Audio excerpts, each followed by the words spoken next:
Hoy, Marites! Halika din magbayad ka ng utang mo. Ay, naku, nandiyan na yung maniningil na utang ko. Ay, naku, sino kaya ang uutusan ko? Si Janjan, nagbabasa, nag-aaral yan. Ayan, si Junjun, wala namang ginagawa. Junjun, anak, huwag mo nang sabihin nandito si nanay, ha? Maniningil kasi ng utang si Aling Rita. Sige po, Nay. Junjun, nasa yung nanay mo, maniningil ako ng utang. Ay, wala po. Umalis eh. Ay, wait lang pa. Tatanong ko. Nay, saan ka daw pupunta? Ay, yari. Takbo. Ay, Rita, sandali lang. Teka dito, pakada ka! Janjan, nasan yung kuya mo? Nay, nandun lang po ako.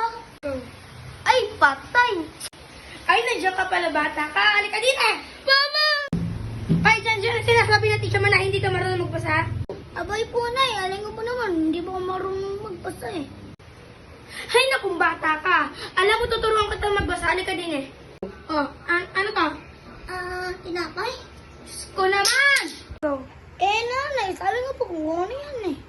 Ay, oo nga no. Basta magbabasa tayo. Hi, si nanay.